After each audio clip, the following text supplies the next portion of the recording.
Bonjour à tous, jour 16, expérience 16. On va s'intéresser à la question existentielle. Pourquoi les biscottes retombent toujours du côté de la confiture?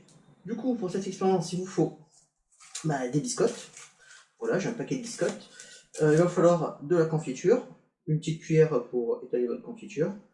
Et puisqu'on va faire ça de façon scientifique, il va falloir aussi autre chose que de la confiture, comme par exemple du miel ou de la pâte à tartiner.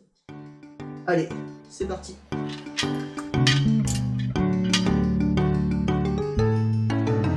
Il était une dame tartine dans un beau palais de beurre frais. La muraille était de praline, le parquet était de croquet, la chambre à coucher de crème de lait, le lit de biscuits, les rideaux d'anis. Du coup, première étape de l'expérience, d'abord il faut quand même vérifier si c'est vrai que les biscottes retombent toujours sur la confiture. Alors, pour que ce soit valide, il faudrait le faire une dizaine, une centaine, un millier de fois, pour vraiment être sûr. Mais bon, comme j'ai pas 1000 biscottes à gaspiller, on va le faire 3 fois. Si les 3 tombent du côté confiture, on va partir du principe que c'est vrai que la biscotte retombe toujours du côté de la confiture. Et c'est parti. Alors d'abord, on met un bac, comme ça on va éviter d'avoir à nettoyer après. Allez, biscotte numéro 1. Biscotte numéro 2. Biscotte numéro 3. Bon alors, visiblement, elle tombe toujours du côté confiture. En attendant, on va voir si c'est dû à la confiture. Donc on va mettre autre chose dessus. Alors, on va faire donc le deuxième test avec du miel. C'est parti, à nouveau 3 biscottes.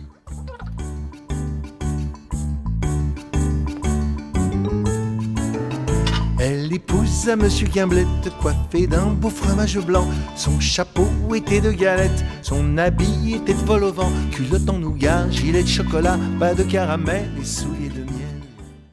Allez, prêt pour le deuxième test. Donc cette fois-ci, avec le miel, pour voir si c'est la confiture qui est en cause, ou si c'est le fait de mettre autre chose dessus. Biscotte numéro 1, crash test numéro 1.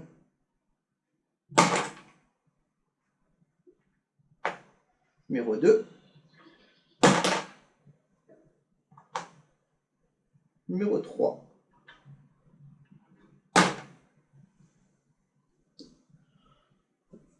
Voilà, visiblement, quand je mets du miel, elle tombe de l'autre côté que le miel. Étrange. Alors maintenant, on va s'intéresser à un autre paramètre. Parce que je rappelle, quand on fait une expérience, il faut faire varier qu'un seul paramètre à la fois. Alors l'autre paramètre de l'expérience, en fait, c'est la hauteur de chute. Donc cette fois-ci, je vais monter la table pour voir si, en fait, c'est pas la hauteur de chute qui fait que ça tombe sur le côté confiture ou l'inverse du côté miel. Allez, c'est parti. Donc, expérience numéro 3, donc j'ai monté la hauteur de la table, j'ai remis 3 biscottes avec de la confiture, et c'est parti.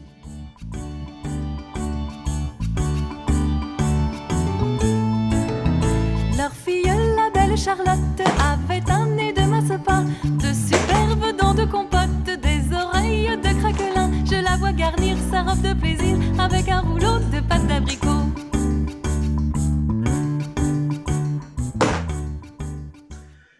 Bon, visiblement, si je monte ma table, si la hauteur de chute elle est plus importante, et la biscotte elle tombe plus sur le côté confiture, elle tombe sur le côté sans confiture.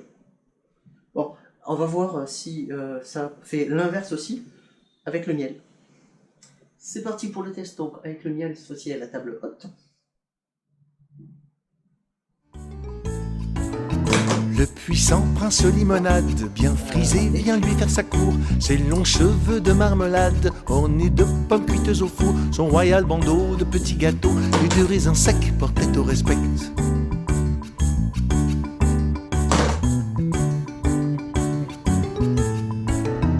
On frémit en voyant sa garde de capres et de cornichons, armés de fusils de moutarde et de sabres en pelure d'oignon. Sur le trône de brioche, Charlotte vient s'asseoir, les bonbons de ses poches sortent jusqu'au soir.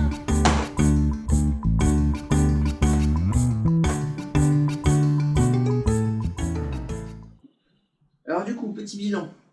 Donc avec la table à hauteur normale, donc les 3 de confiture tombent sur le côté confiture. Les 3 de miel tombent sur le côté sans miel. Et avec la hauteur de table plus haut, les 3 de confiture tombent sur le côté sans confiture. Et sur les 3 de miel, il y en a une qui tombe sur le côté miel et les deux autres qui tombent sur la tranche et qui basculent du côté où il n'y a pas le miel. Alors, du coup, est-ce qu'une tartine de confiture tombe toujours sur la confiture? Mais en fait, oui, parce que toutes les tables ont à peu près la même hauteur. Parce que ce qu'il faut bien comprendre, c'est que c'est la hauteur de table qui va déterminer si la tartine va tomber du côté confiture ou pas. Puisque une fois qu'elle tombe, elle se met à tourner sur elle-même, et ça va être le nombre de rotations qu'elle est en train de faire, ou de demi-rotations qu'elle est en train de faire, qui va déterminer si elle tombe sur un côté ou l'autre. Et du coup, ce temps de demi-rotation ne dépend que d'une chose, c'est la hauteur de la table. Et comme à peu près tous les tables ont la même hauteur, de façon générale, toutes les biscottes tombent toujours sur le côté confiture. Par contre, si vous prenez une table plus haute, et ça va tomber sur le côté sans confiture. Alors suivant ce que vous mettez dessus, ça va changer la masse de la biscotte, et donc sa vitesse de rotation, et du coup, ça détermine de fait si elle tombe d'un côté ou de l'autre. Voilà. Alors reste la question, et si je mets une tartine confiture sur le dos d'un chat, de quel côté elle tombe? Allez, La Carabosse, jalouse et de mauvaise humeur, renversa d'un coup de sa bosse le palais sucré du bonheur. Moralité: pour le rebâtir, donnez à loisir, donnez bons parents du sucre aux enfants.